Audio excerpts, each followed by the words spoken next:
বিসমিল্লাহির রহমানির রহিম। হে সমস্ত জগতবাসী, বিশ্ব আধ্যাত্মিক জ্ঞান সঞ্চার দরবার শরীফ হইতে আমি কুলসুম চিস্তি আমার মুর্শিদ কেবলা গাউসুল আজম শামীম আলী চিস্তির লেখা গ্রন্থ থেকে কিছু তত্ত্বকথা আলোচনা করিব। আমি আজকে যে আলোচনাটি নিয়ে হাজির হলাম সে আলোচনাটি হলো মানব দেহের মধ্যে 6টা শয়তান বাস করে। এই 6টা শয়তান নিয়ে মানুষ যখন ইবাদত করবে, নামাজ পড়বে, ধ্যান করবে কিংবা ভালো কিছু করবে, এই শয়তানি শক্তি যে 6 জনকে দেওয়া হয়েছে এই 6 দিকে আপনাকে টানবে। এই 6 দিকে যখন আপনাকে টানবে তখন কি হবে জানেন? আপনি ভালো কাজ রেখে খারাপ দিকে ছুটবেন। নামাজের মধ্যে আপনি চলে যাবেন কোথায়? ঢাকা শহরে আপনি কাজ করতেছেন বা চাকরি করতেছেন, এই ফাঁকে নামাজ পড়তেছেন, আপনি সেই নামাজের মধ্যে বসে চলে গেছেন দেশের বাড়িতে। দেশের বাড়িতে গিয়ে কত কিছু করে বাড়িঘর করে আবার আসলেন ফিরে। তখন এই যে নামাজটি, এটা কিন্তু আল্লাহর নামাজ হয়নি। সেই নামাজটি কে পেয়েছে? সেই নামাজের সেজদাগুলো কে পেয়েছে? শয়তান পেয়েছে।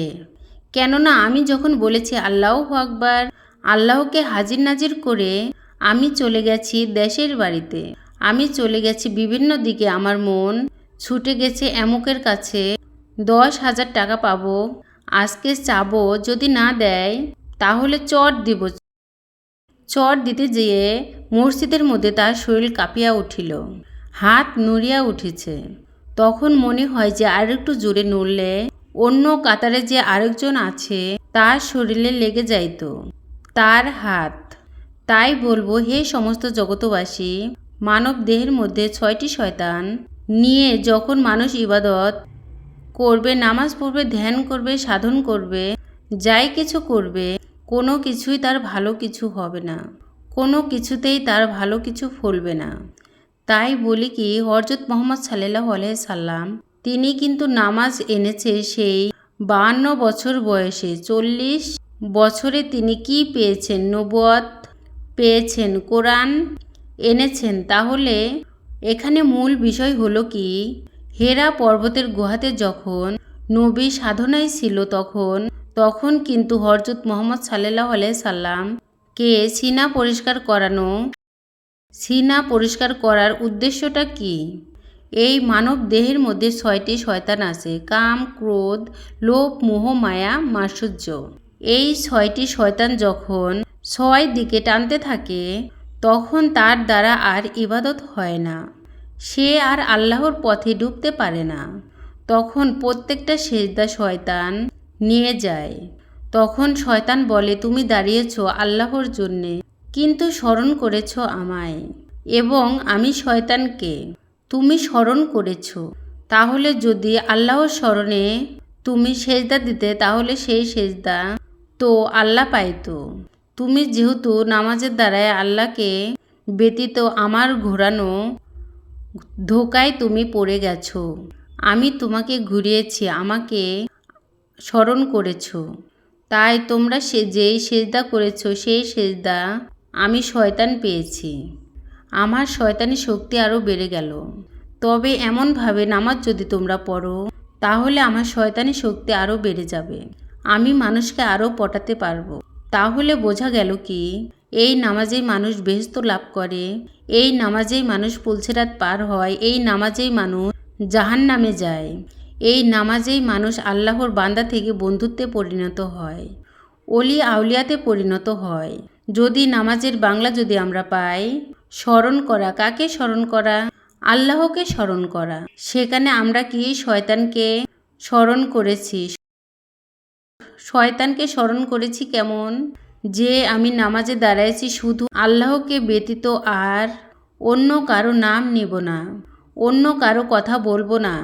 কিন্তু সেখানে আমি আল্লাহর নাম ব্যতীত, আমি সূরার মধ্যে কাফেরের নাম আছে, সূরার মধ্যে নবী রাসূলের নাম আছে, সূরার মধ্যে শয়তান মুকরুমের নাম আছে, কাফেরদের নাম আছে, মুনাফিকদের নাম আছে। তাহলে কি আমি নামাজে দাঁড়িয়েছি আল্লাহর উদ্দেশ্যে? আমি এতগুলা মানুষকে স্মরণ করেছি? নাউজুবিল্লাহ, আস্তাগফিরুল্লাহ। আমার মৃত্যুর পরে আমার ঠিকানা কই হবে জানা নেই।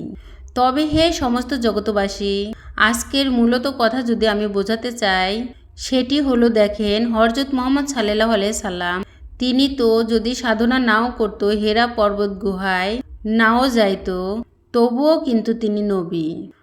তবুও তাকে সিনা পরিষ্কার করানো হলো কেন? তার মানে এটা বোঝানো হলো যে ইতিহাস রেখে গেলেন যে পৃথিবীতে যত উম্মতগণ আছে, আসবে, নবীর প্রেমিকগণ আসবে, তাদের সকলেরই সিনা পরিষ্কার করতে হবে।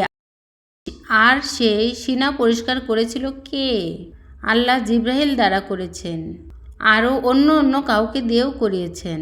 কিন্তু আমাদের সিনাকে পরিষ্কার করবে, আমাদের সিনা পরিষ্কার করবে আমার মুর্শিদ।